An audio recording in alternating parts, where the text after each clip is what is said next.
Bonjour, chers amis, chers frères et sœurs dans le Christ.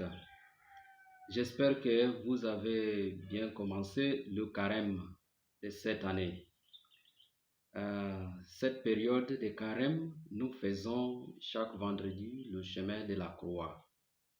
Mais qu'est-ce que le chemin de la croix? Comment on est arrivé à la voir? Et pourquoi est-ce que nous l'avons? Voilà trois questions que nous pouvons répondre à cette séance. Tout d'abord, commençons par le quid est du chemin de la croix. Le chemin de la croix, c'est quoi? Le chemin de la croix, en latin, Via Crucis, est une prière traditionnelle, populaire et même dévotionnelle. Cette prière prend la forme d'une procession devant les images de la passion, la crucifixion et la mort de Jésus-Christ, tel que celui-ci l'avait vécu vers la fin de sa vie terrestre. Initialement, le chemin de la croix était connu ou bien nommé le chemin douloureux, en latin Via Dolorosa. Ailleurs, on l'appelle les stations de la croix. Deuxième préoccupation, une petite histoire. Comment est-ce que nous sommes arrivés à la voir? À ce qui concerne le développement de son histoire, nous pouvons, en résumé, souligner quatre moments fondamentaux. Premièrement, l'influence de l'Église primitive. Il convient de noter que la première communauté chrétienne voulait garder la mémoire de la passion et la mort de Jésus, son Maître et son Seigneur. Alors, en secret, il retournait dans le lieu où le Seigneur avait passé en allant vers le mont Calvaire ou Golgotha. Marie, notre mère, et la mère de Jésus étaient parmi eux. En l'an 313, quand l'empereur Constantin, dans son édit de Milan, a accordé la liberté du culte aux chrétiens, ce pèlerinage dans le lieu de la passion du Christ était devenu un événement public. Et donc, par conséquent, on va donc constater l'augmentation du nombre de pèlerins. Deuxièmement, l'influence des franciscains.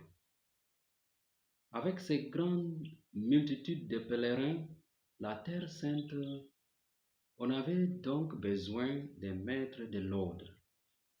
Et comme Saint François d'Assise, en plus d'être combattant de l'environnement, était également assidu à la contemplation de la passion du Christ. Il va même fonder une congrégation qui s'occupe de la Terre Sainte.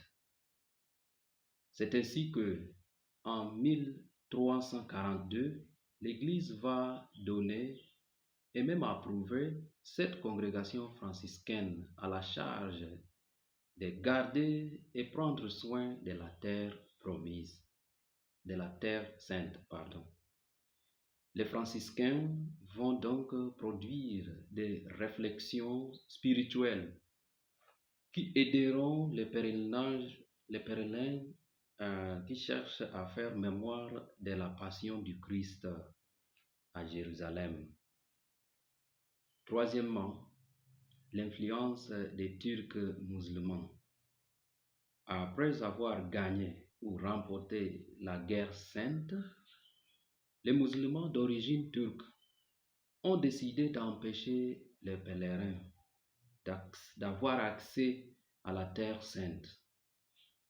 Cela donc a conduit le franciscain d'ériger des stations de la croix hors de Jérusalem, des lieux ou centres spirituels déjà connus et fréquentés par les chrétiens.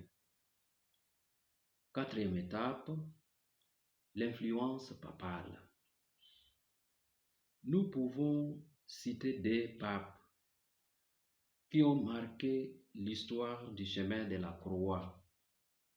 Il s'agit tout d'abord du pape bienheureux Innocent XI, qui en 1686 a donné aux franciscains le droit de construire des stations de la croix dans leurs églises, car beaucoup de chrétiens trouvaient des difficultés à entrer à la Terre Sainte. Deuxième pontife que nous pouvons citer, c'est le pape Clément XII, qui en 1731 a fixé le nombre de stations de la croix.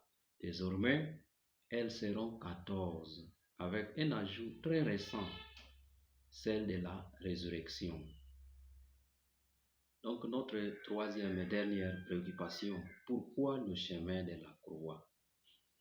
Rappelons-nous que le chemin de la croix est un pèlerinage spirituel qui vise la contemplation de la passion du Christ. En d'autres termes, nous marchons ensemble avec le Christ, qui nous demande d'ailleurs de porter nos croix.